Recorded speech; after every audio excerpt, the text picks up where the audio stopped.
38వ పాఠ్యానం. పురుషులు తక్కువ మంది అయిన పాపం అందరూ లోపలి వెళ్తున్నారు, వందనాలు చేస్తున్నారు.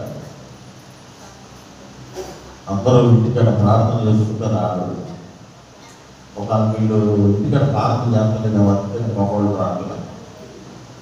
ఈ మగవాళ్ళు ప్రార్థన కొంచెం పని నన్ను ఇసుకుంటారు ఎందుకని అనుకోని మీరు ప్రార్థన కోరుకుంటున్నారు. 38వ పాఠ్యం పుస్తకాల్లో 2 చరణాలు పాడుకున్నాం. మొదటి చరణం చివరి చరణం పాడుకొని వాక్య ధ్యానంలోకి ప్రవేశిద్దాం. అందరికి వచ్చిన పాట చక్కగా అందరం చప్పట్లు కొడుతూ పాడుకున్నాం.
అందరం కూడా ప్రభువైన యేసుక్రీస్తు నామములో ఉదయకాలపు శుభాలు తెలియపరుస్తూ మరొకసారి మిమ్మల్ని ఆహ్వానిస్తూ ఉన్నాను. సంవత్సరం వేసుకోవడానికి ఇలా వేసుకుంటే దుర్గయ్యి ఊపిరాడు. మన దగ్గర దానికి వెళ్ళినప్పుడు ప్రతి గారు వీళ్ళందరికీ వేడు టైలర్ గారు సరే బయటికి పోయి అన్నం తింటే అన్నాడు. ఈలోపు పంతలు ఇచ్చి వెళ్ళిపోయాం. వేరే ఆయన అన్నం తిని మళ్ళీ లోపలికి వచ్చి అసలు మెయిన్ టైలర్ వచ్చేసాడు. ఆయన మళ్ళీ కొలతలు తీసుకున్నాడు. మనిషికి 2 మనుషులు వెళ్ళాం. 2 మనుషులకి ఒకళ్ళు తేడా ఉంటుంది. కొత్త ఎత్తులు కూడా తేడా వచ్చింది. 48 ఎత్తు ఉన్న మనిషిని మళ్ళీ 50 రాసు సంవత్సరం మనము తిరుగుతూ ఉంటాం. కానీ భక్తి కూడా ఏం చేయాలి? ప్రార్థన జీవితం కూడా ఎదగాలి. ఎప్పటికప్పుడు మనము స్థితిలో, ఆధ్యాత్మిక స్థితిలో వెనకకు వెళ్ళకూడదు. ఒక తల్లి ఒక మాటను తెలియపరుస్తూ ఉన్నది. తీయండి, కీర్తనల గ్రంథంలో ఒక మాట ఉంటుంది కదా, 86వ సంకీర్తన 16వ వచనంలో, నా తట్టు తిరిగి నన్ను కరుణింపుము, నీ సేవకునికి నీ బలము అనుగ్రహింపుము, నీ సేవకురాలి కుమారుని రక్షింపుము. ఈ ప్రార్థన ఎవరు చేశారు? ఎవరమ్మా ఈ ప్రార్థన? తల్లి అడుగుతున్నది. చిన్న వయసు నుండి చక్కగా దైవికమైనటువంటి క్రమశిక్షణలో పెంచింది తల్లి. అయ్యా, నా కుమారుణ్ణి నీ మార్గంలోనే పెంచుతున్నాను, నీ వాక్య బోధనలోనే పెంచుతూ ఉన్నానయ్యా, నీ సేవకునికి మంచి బలమును దయచేయి, నీ సేవకురాల్ని నన్ను కుమారుని రక్షించు ప్రభు అని ప్రార్థిస్తున్నది. అంటే దావీదు బాల్య వయస్సు నుండి తన తల్లి దేవుని గురించిన మాటలు నూరిపోస్తూ ఉన్నది. ఏమి నూరిపోస్తూ ఉన్నది? దేవుని గురించిన మాటలు నూరిపోస్తూ ఉన్నది. మనం ఏం నూరిపోతున్నాం? ఈ జనంతో పలుకోవడం, ఈ జ్ఞానంతో పలుకోవడం, ఈ నూరు పోస్తూ ఉంటాం. మీ నాయన పోలింటికి ఎందుకు వెళ్తున్నా నువ్వు ఎలా అని నూరిపోస్తూ, దేవుని మాటలు చిన్నప్పటి నుండి నూరిపోసి వారికి తెలియపరిస్తే ఆధ్యాత్మికంగా వారు ఎంతగా ఎదుగుతారంటే ఉన్నతమైన స్థితిలో ఉత్సవడతారు. అందుకనే దావీదుతో దేవుడు ఒక నిబంధనను చేశాడు. నీ సింహాసనము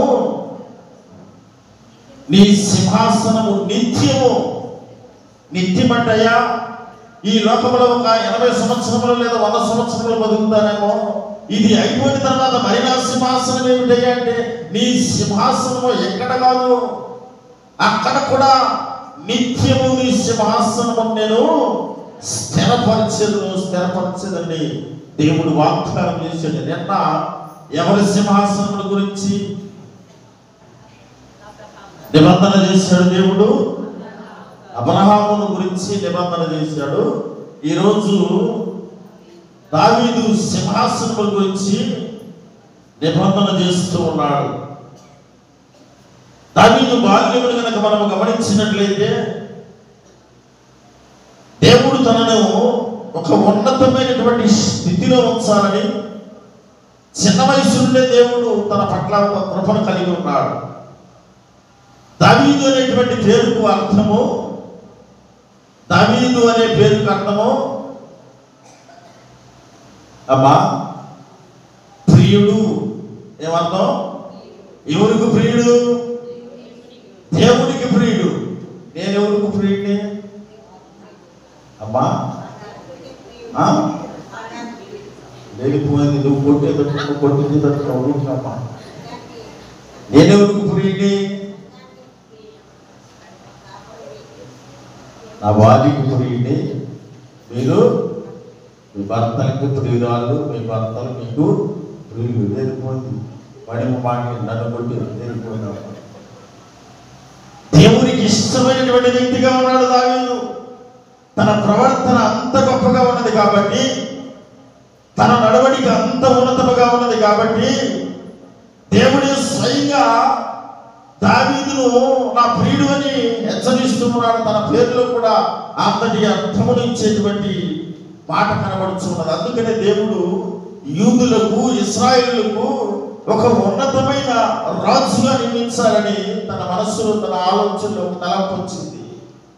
సౌలు తర్వాత రెండవ రాజుగా దావీదును దేవుడు స్వయంగా ప్రకటించి నిలబెట్టాడు. యెషయా మొత్తులో నుండి యెషయా కుమారులు చిన్నవాడైనప్పటికీ, కడుపుటి వాడైనప్పటికీ, బలము తక్కువగా ఉన్నప్పటికీ, యుద్ధ నైపుణ్యము తనలో లేనప్పటికీ, తన జీవితము సరిలేక ఇంటి దగ్గర ఉండక దూరంలో అరణ్యంలో ఉంటున్నప్పటికీ, దేవుని ప్రణాళిక ఎవరి మీద ఉంది? కుటుంబానికి దూరముగా వెలివేసిన వాడి వైపే ఉన్నది. కుటుంబం నుండి నెట్టివేయబడిన వాడి వైపే ఉన్నది. కుటుంబంలో బలహీనుడిగా ఉన్నవాడి వైపే తన దృష్టి ఉన్నది, దేవుని దృష్టి. నీవు నేను కూడా కుటుంబాల్లో చిన్న చూపు చూడబడుతూ ఉన్నామేమో, ఒకవేళ అవమానంగా మాట్లాడుతూ ఉన్నారేమో, ఒకవేళ సమాజమే మనల్ని అవమానంగా మాట్లాడుతూ ఉన్నదేమో, ఆయన కృప మాత్రము నా మీద ఉన్నది. ఎవరు చులకనగా చూసినా, ఎవరు చులకనగా మాట్లాడినా, నా దేవుడు నన్ను స్థిరపరచువాడు, నా దేవుని నిబంధన నా మీద ఉన్నదని మనమందరం జ్ఞాపకం చేసుకోవాలి. దావీదు కూడా అదే జ్ఞాపకం చేసుకుంటూ ఉంటాడు. అందుకనే సమూయేలును పంపించాడు. ఒకానొక దినమున, అయ్యా, నేను నియమించినటువంటి రాజు తన ప్రవర్తన సరిలేదు, అతని స్థానంలో మరొక రాజును నేను నియమించబోతున్నాను. యెషయా ఇంటికి నువ్వు బయలుదేరి వెళ్ళు, అక్కడికి వెళ్ళిన తర్వాత నేను చెప్తా, ఈ మార్గమధ్యంలో కూడా నీకు చెప్పునయ్యా అన్నాడు. తన తైలపు బొమ్మలో తైలములు నింపుకొని బయలుదేరినటువంటి సమూయేలు యెషయా ఇంటికి వెళ్ళిన తర్వాత తన అన్నదమ్ములందరినీ చూశాడు, అందరిని పిలిపించాడు. దేవుని స్వరం మాత్రం వినబడటం లేదు, ఇతని అభిషేకించు అనే స్వరం మాత్రం వినబడటం లేదు. సమూయేలు అనుకున్నాడు, అయ్యా, నువ్వు చెప్పినట్లు వచ్చాను, కానీ ఎవరిని అభిషేకించాలో నువ్వు చెప్పడం లేదు కదయ్యా. నన్ను ఇక్కడికి తీసుకొచ్చి ఇతని కుమారులందరి ముందు అవమానపరిచినట్లున్నావంటే, కాదు, మరొకరున్నానేమో, అడుగు, పిలిపించు. యెషయాకి చెప్పాడు, అయ్యా, వీళ్ళేనా, ఇంకేమైనా నీ కుమారులు ఉన్నారా? వీళ్ళేనయ్యా, పెద్దవాడు, ధైర్యవంతుడు, బలాసురుడు, యుద్ధ నైపుణ్యం కలిగిన వాడు, రెండోవాడు అందగాడు, ఇలా ప్రతి ఒక్క కుమారుడి గురించి చెబుతూ ఉన్నాడు. వీరెవరు కూడా నచ్చలేదయ్యా దేవునికి, వీరెవరిని కూడా దేవుడు రాజుగా నియమించడానికి ఇష్టపడడం లేదయ్యా. ఇంకా నీకెవరైనా ఉంటే తెలియపరచు. ఎందుకు ఆ మాటను ఉపయోగించాడంటే, పూర్వపు దినాల్లో ఇద్దరు ముగ్గురు ఏముండేవాళ్ళు, ఇద్దరు ముగ్గురు భార్యలు ఉండేవాడు. ఇప్పుడు చేసుకున్నానికి లగెత్తుకున్నారు, బయటికి లగెత్తి. అందుకని ఇంకా ఎవరైనా ఉన్నారేమో పిలిపించు అన్నప్పుడు వెంటనే తన అన్నలకు చెప్పాడు. కుటుంబ పిలుపును అందుకోకుండా, అన్నలు ప్రేమను పొందుకోకుండా, తల్లిదండ్రుల ప్రేమను నోచుకోకుండా దూరంగా ఉంటున్నటువంటి బిడ్డను పిలిపించమని ఎప్పటి నుండో ఎదురు చూస్తూ ఉన్నాడు దావీదు. వెంటనే అన్నదమ్ములు పిలిచిన వెంటనే పరిగెత్తుకుంటూ వచ్చాడు. దావీదు నడకని చూసే సమూయేలు స్వరం వినబడుతూ ఉన్నది. దావీదు అంత దూరంలో ఉన్నప్పుడే ఆడుగో వస్తున్నాడు సమూయేలు. వెంటనే వెనుకకు తిరిగి చూస్తే మాసిపోయిన బట్టలతో ఉన్నాడు, సిగ్గుని జుట్టుతో ఉన్నాడు. అయినప్పటికీ దేవుని దృష్టి అతని మీద ఉన్నది. మనమందరం బయట మనిషి బాహ్య రూపాన్ని చూస్తాం, కానీ దేవుడు అంతరంగాన్ని చూస్తాడు. తన జీవితం అంతకుముందే దేవుడు ఎంతగా హెచ్చరించాడంటే, సౌలు పారిపోయి గుడారంలో దాక్కున్నాడు. ఎవరి కేకలకి దాక్కున్నాడమ్మా? దావీదు చిన్నగా ఉన్నప్పుడే సౌలు ఫిలిస్తీన్ల కేకల విని భయపడి గుడారంలో దాక్కున్నాడు. అలాంటి సమయంలోనే బాల్య దశలో ఉన్నటువంటి దావీదు సౌలు సైతము భయపడిపోతే శత్రువులు గడగడలాడించడానికి గొర్రెల దగ్గర నుండి పరిగెత్తుకుంటూ వచ్చి అక్కడ ఒక మాట అంటున్నాడు, దావీదు అక్కడ అంటున్నాడు ఒక మాట, సున్నతి లేని ఫిలిష్తీయులారా, నా దేవుని ప్రజలను తిరస్కరించడానికి నీవు ఎవడివి, ఎంత మాత్రము వాడివి, యుద్ధము మాత్రము యెహోవాదే. సమూయేలు గ్రంథంలో మనకు కనబడుతూ ఉంటుంది, కానీ ఆ రిఫరెన్స్ అంతా మీకు వివరించడానికి చదవడానికి సమయపడదు కాబట్టి 17వ అధ్యాయము 26వ వచనం నుండి చదవద్దు. నా జీవము కలిగిన దేవుణ్ణి తిరస్కరించడానికి నీవు ఏ పాటి వాడవయ్యా? ఫిలిష్తీయుడవు, నువ్వు ఒకవేళ 6 మూరలు ఉండొచ్చు, 9 అడుగులు ఎత్తుండొచ్చు, కానీ నా దేవుణ్ణి తిరస్కరిస్తున్నావు చూడు. నీవు నా దేవుని బిడ్డలను బలహీనులుగా మాట్లాడుతున్నావు చూడు. నిన్ను చంపడానికి, నిన్ను ఎదిరించడానికి మా సైన్యం అక్కర్లేదు, మా రాజు అక్కర్లేదు, వాళ్ళు నేను చాలు, గొర్రెలు కాచుకునే నేను చాలు అని ధైర్యంగా నిలబడి మాట్లాడుతూ ఉన్నాడు. బాల్య దశలో ఉన్న దావీదు ఈ ధైర్యం ఎక్కడి నుండి వచ్చింది? చిన్నప్పటి నుండి వారి తల్లి రోజు అతనికి దేవుని మాటలు తెలియపరచడం బట్టి, దేవుడితో అనుసంధానమై నడుచుకోవడం బట్టి, తన బాల్య జీవితమును బట్టి దేవుని అడుగు చాటల్లో నడిచాడు. చక్కగా ప్రార్థించడము, కీర్తించడము, దేవుని స్తుతించడము నేర్చుకున్న దావీదు, విడివకుండా ఆయన అనుసరించిన దావీదును దేవుడు బలమును సమకూర్చి శత్రువు మీదకి తీసుకువెళ్ళాడు. శత్రువులు, కత్తులు, కటారాలు అన్ని తీసుకుని వచ్చాడు. అని ఇతని చేతులు ఉన్నది మాత్రము ఒకటే, అది కూడా పక్షులు తోలుకోవడానికి ఉపయోగపడేది. అది కూడా తన మందను కాసేటప్పుడు ఏమైనా హాని చేస్తామేమో అని ఒక చేతికరను, ఒక ఒడిసిన దగ్గర పెట్టుకునేవాడు. వాటితో దేవుడు యుద్ధమును చేయించాడు.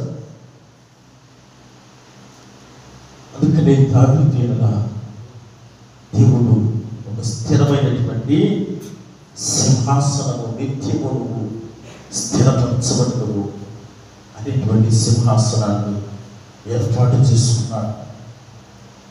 దావీదును నిలబెట్టి ఫిలిష్తీయులు తరిమి వేసినటువంటి, ఫిలిష్తీయులు ఓడగొట్టినటువంటి గొప్ప వ్యక్తిగా, ఇశ్రాయేలు చరిత్రలో నిలిచిపోయిన రాజుగా నేటికి దావీదును జ్ఞాపకం చేసుకుంటాడు. అందుకనే ఆయన సింహాసనము పడింది. దేవుడు దానిని ఎన్నటికీ కూడా తుడిపివేయకుండా అదే సింహాసనాన్ని దేవుడు ఆయన రాజ్యంలో కూడా స్థిరపరిచాడు. అందుకనే దావీదు కాలంలో ఉన్న నక్షత్రము నేటికి కూడా ఇశ్రాయేలు జాతీయ జెండాలో అదే విధముగా ఉంటూ ఉంటుంది. అయితే దావీదుతో దేవుడు చేసిన నిబంధన ఏమిటి? ఆ మాటను కనుక జ్ఞాపకం చేసుకుంటే, దావీదు ఎన్ని సంవత్సరాలు పరిపాలన చేశాడు? 40 సంవత్సరములు రాజుగా పరిపాలన చేశాడు. ఆ 40 సంవత్సరాల కాలంలో ఎంత బలముగా ఆ ఇశ్రాయేలు దేశము లేదా ఇశ్రాయేలు సైన్యము పటిష్టమైపోయిందంటే, ఇక ఆ సైన్యాన్ని ఎదిరించే శక్తి ప్రపంచంలో ఎవ్వరికి లేనంతగా బలపరిచాడు దావీదు. మంచి జ్ఞానము కలిగిన వాడు, మంచి దేవుని యందు భయభక్తులు కలిగిన వాడు. అదే నడవడిక, అదే ప్రవర్తన నేటికి కూడా ఇశ్రాయేల్ దేశంలో కొనసాగుతూ ఉన్నది. ప్రపంచంలో ఉన్న ప్రతి దేశము ఇశ్రాయేల్ దేశానికి భయపడాల్సిందే నేటికి కూడా. కేవలం అక్కడ ఉన్నటువంటి జనాభా 1 కోటి మంది కూడా లేదు, 90 లక్షల మంది మాత్రమే. నోబెల్ ప్రైజులు రావాలంటే వారికే, ఆస్కార్ అవార్డు రావాలంటే వారికే, ఏదైనా కనిపెట్టాలంటే కనిపెట్టిన వ్యక్తి సైంటిస్టు ఇశ్రాయేలుదే ఉన్నాడు. మనము ధరించేవి, మనము మెడిసిన్ ఉపయోగించుకునేవి, వాడే పరికరాలు దరిదాపు సగానికి సగం పైగా ఇశ్రాయేలీలు కనిపెట్టినవే. దేవుడు అంతటి జ్ఞానాన్ని వారికి అనుగ్రహించాడు. వారికి మంచినీళ్ళు లేవు. సముద్రముల నుండి యంత్రాలను బిగించుకుని ఉప్పు నీటిని మంచినీటిగా తయారు చేసుకుని చక్కగా త్రాగుతూ ఉన్నారు. ఇప్పుడు టెక్నాలజీ మరీ పెరిగిపోయిన తర్వాత పంటలు పండించడానికి కూడా సముద్రపు నీళ్ళను ఉపయోగిస్తున్నారు. మనం సముద్రం వెళ్ళి మునిగొచ్చే సాయంత్రానికి మన మొహం పేడు కట్టిపోయి నల్లగా అయిపోయింది. వెళ్ళేటప్పుడేమో నాకు పంట పోయేటప్పుడు బాగా ఎర్రగా పొరగా బాగున్నాం, వచ్చేటప్పుడు ఉడుకుపోయేస్తాం మొహాలు. ఎందుకు? సముద్రంలో మునిగి మునిగి ఉప్పు కొట్టుకుపోయి మొహం నల్లకేసిపోయి మొత్తం. కానీ వారు ఉప్పు నీటిని మంచినీటిగా మార్చి వ్యవసాయం చేసి ప్రపంచంలోనే అగ్ర దేశముగా మంచి పేరును సంపాదించుకొని వారు నేటికి కొనసాగుతూ ఉన్నారు. ఒక మాటను జ్ఞాపకం చేసుకుందాం. సమయలు 2వ గ్రంథంలోనే, సమయలు 2వ గ్రంథము చదవబడిన లేఖనాల నుండి 7వ అధ్యాయము చదువమ్మా. 12-16 చదువమ్మా. నీ దినములు సంపూర్ణమగినప్పుడు నీవు నీ పితరులతో కూడా నిద్రించిన తర్వాత నీ గర్భములో నుండి వచ్చిన నీ సంపత్తిని హెచ్చించి రాజ్యమును అతనికి స్థిరపరచెదను. 16 చదువమ్మా. నీ మట్టుకు నీ సంతానమును నీ రాజ్యము నిత్యము స్థిరమగును, నీ సింహాసనము నిత్యము స్థిరపరచబడదును అనేను. ఈ 2 వచనాల్లో మనకు కనపడుతూ ఉన్నది. దావీదు సింహాసనము అంటే బాహ్య సింహాసనము గురించి దేవుడు మాట్లాడటం లేదు, కానీ నిత్య రాజ్యము, నిత్యము నీవు నివసించే రాజ్యమును కూడా స్థిరపరచదని మాట్లాడుతున్నాడు.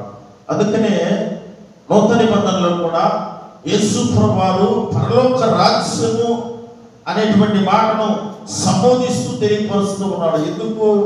రాజ్యం అంటే కేవలము ఈ భూలోకంలో ఉండేటువంటి ఈ దేశము, ప్రపంచము, ఈ రాజ్యాలు కాదు. రాజ్యం అంటే పరలోక రాజ్యం, ఆయన రాజ్యము. నువ్వు ఈ లోకంలో కొన్ని దినములు మాత్రమే ఉంటావు. స్థిరమైన రాజ్యము నీకు ఏదైనా ఉన్నదంటే అది కేవలము నిత్య రాజ్యము. మూడు చోట్ల ఈ రాజ్యముల గురించి కూడా దేవుడు నూతన నిబంధనలో తెలియపరిచాడు. మత్తయి సువార్తలో ఒకసారి, మార్కు సువార్తలో ఒకసారి, ప్రకటన గ్రంథంలో కూడా ఒకసారి తెలియపరచడమన్నీ తీసి చదవడానికి సమయం సరిపోదు కనుక తెలియపరుస్తూ ఉన్నాడు. అయితే దావీదుకు చేసినటువంటి ఈ వాగ్దానం మాత్రము శాశ్వతమైన రాజ్యము గురించి. అందుకనే భూమి మీద దావీదును దేవుడు ఆశీర్వదించాడు. అదే విధముగా పరలోక రాజ్యమును కూడా ఆయన అదే విధముగా ఆశీర్వదించి కూర్చోబెట్టుకున్నాడు.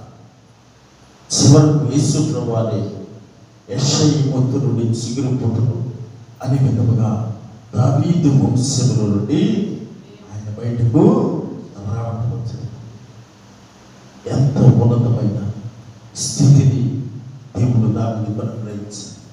ఒక్కగానొక్క పొరపాటు చేశాడు, కానీ ఆ పొరపాటును కూడా దేవుని ఎదుట ఒప్పుకున్నాడు.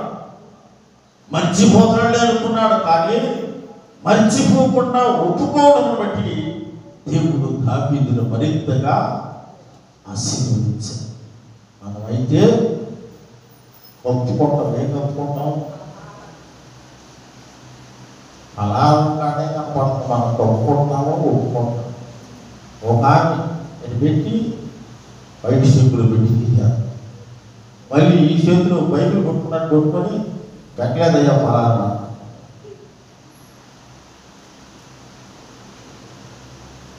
ఒప్పుకునే వ్యక్తులుగా మనం ఉంటే దేవుడు తప్పనిసరిగా మనల్ని ఆశీర్వదిస్తాడు. 3వ విషయాన్ని కూడా జ్ఞాపకం చేసుకున్నాం. నిజమైన రాజ్యం అంటే ఇది, నిజమైన రాజ్యం అంటే ఇది యేసు ప్రభువారి రాజ్యము, క్రీస్తు రాజ్యము. క్రీస్తు రాజ్యంలో నీవు నేను అందరము కలిసి ఉండాలి.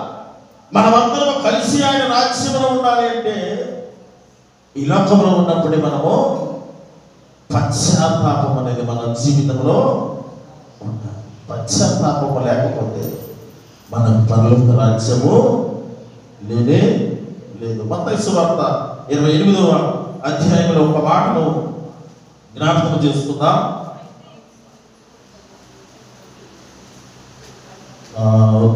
లోకాసు వార్త తీయండి. లోకాసు వార్త 23వ అధ్యాయం 42వ వచనం ఒక మాట జ్ఞాపకం చేసుకుని,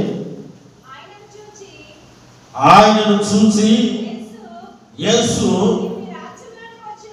నీవు నీ రాజ్యంలోనికి వచ్చినప్పుడు నన్ను జ్ఞాపకం చేసుకును అన్నాడు. ఈయన యేసు ప్రభువారి ఎదుట, అయ్యా నీవు నీ రాజ్యంలోనికి వచ్చినప్పుడు నన్ను జ్ఞాపకం చేసుకోమన్నాడు. అంటే యేసు ప్రభువారి ముందు తన జీవితంలో చేసిన ప్రతి పాపమును పశ్చాత్తాపం ఒప్పుకున్నాడు. అయ్యా నేను నిజముగానే దొంగనయ్యా, నేను నిజముగానే బందిపోటును, నేను నిజముగానే ఎన్నో అక్రమాలు చేసిన వాడినయ్యా, నీ పక్కన సిలువ వేయించుకోవడము చాలా అదృష్టముగా భావిస్తూ ఉన్నానయ్యా, నీతో పాటు కలిసి చనిపోవడము కూడా నేను గొప్ప ఆశీర్వాదంగా భావిస్తున్నా. కానీ నాకైతే ఇది సమావేన, ఎందుకంటే నేను పాపము చేశాను, దొంగతనములు చేశాను, కాబట్టి నాకైతే ఈ శిక్ష న్యాయమేనయ్యా. నువ్వు ఏ పాపము చేయి ఎనగని వాడవయ్యా, నువ్వు గొప్ప ఉన్నతమైన స్థితి కలిగిన వ్యక్తివయ్యా. ఒకవేళ నేను చనిపోతే ఈ రాజ్యములో నన్ను జ్ఞాపకం చేసుకోవాలి. ఇప్పటి వేళ ఈ ఉదయకాలపు ఆరాధనలో ఆయన రాజ్యమును యేసు ప్రభువారి పక్కన ఉన్నటువంటి దొంగ రాజ్యాన్ని సంపాదించుకున్నాడు. కానీ రోజు ప్రార్థనకు వచ్చి నీవు నేను మాత్రము సంపాదించుకోగలమా, సంపాదించుకోలేమనే ప్రశ్న నేటికి మన జీవితాల్లో కొట్టుమిట్టాడుతూనే ఉంటుంది. ఆ రాజ్యానికి నీవు నేను వారసులం అవుతావా, వారసులము కాలేని బిడ్డలముగా ఉంటావా? ఆయన రాజ్యంలో కనుక మనము చేర్చబడకపోతే ఈ లోకంలో ఉండేటువంటి నరక వేదనను మనము భరించలేము. ఈ లోకంలో ఉండేటువంటి ఈ కష్టాలు నష్టాలను మనము మోయలేము, అనుభవించలేము. అందుకని యేసు ప్రభువు కూడా పదే పదే తెలియపరిచారు, పరలోక రాజ్యము కంటే నరకముల గురించి బైబిల్ గ్రంథంలో ఎక్కువ సార్లు ఎందుకు రాశారంటే నీవు నేను వాటిని భరించలేము కాబట్టి ప్రతిమిలాడుచు ఉన్నాడు యేసు. అయ్యా నీకు సమయం ఇచ్చారు కాబట్టి ఈ సమయంలో సద్వినియోగపరచుకో, లేకపోతే నరకములో అగ్ని ఆరదు, చావయ్యా, నువ్వు తట్టుకోలేవయ్యా, నువ్వు మరాయించలేవయ్యా. నీ కోసం నేను సిలువలో ఎన్నో గాయాలు పొందా, వాటిని మరాయించడమే కష్టమైంది నాకు. అటువంటిది నీవు కూడా వెళ్ళి నరకంలో పడితే తట్టుకోలేవే. నా ప్రియ కుమారుడు, నా ప్రియ కుమార్తె ఒకసారి నీ కోసం మరణించాను కదా, ఇప్పుడు నువ్వు చేయవలసింది నీ పాపాన్ని ఒప్పుకో, ప్రాయశ్చిత్తపడు, క్రీస్తు రాజ్యంలో ఉంటావు. దావీదు ఒప్పుకున్నాడు, ఆయన సింహాసనము దేవుడు స్థిరపరిచాడు. ఈ భూమి మీద మాత్రమే కాదు, నీ సింహాసనము దావీదు నా రాజ్యంలో కూడా స్థిరపరచబడి ఉన్నది. నీవు కూడా ఒప్పుకో, నేను కూడా ఒప్పుకో. మనం ఒప్పుకుంటే ఆయన రాజ్యంలో సింహాసనంలో మనం కూడా ఉంచుతాడు. ఆయనతో కలిసి జీవించడానికి మనకు అవకాశాన్ని ఇస్తాడు. లేకపోతే విడవబడే వ్యక్తులుగా మనం ఉంటే కన్నీరు పెట్టినా, ఎంత ఏడ్చినా, ఎంత ప్రార్థించినా ఫలితము మాత్రము శూన్యం. అందుకని దుర్దినములు రాకముందే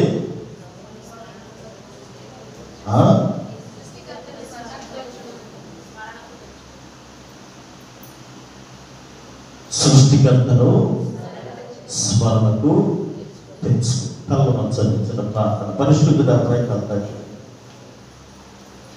దావీదు సింహాసనము స్థిరపరిచిన వాడు ఆ జీవితాలను కూడా నిబంధనకు కట్టుబడి ఉన్నా మా నిబంధన ప్రభా మమ్మల్ని కూడా ప్రభా మీ రాజ్యంలో స్థిరులుగా చేర్చండి, బలవంతులుగా నిలబెట్టండి. ఈ లోకంలో విడవడకూడదు, నీతో కలిసి జీవించాలని మేము ఆశపడుతున్నాం. ఆశ మీరు నెరవేర్చి మాలో నిజమైన పశ్చాత్తాపం మీరు అనుగ్రహించమని మా ప్రభువైన యేసు క్రీస్తు నామమున అడిగి వేడుకొనుచున్నాము తండ్రి. ఆమేన్.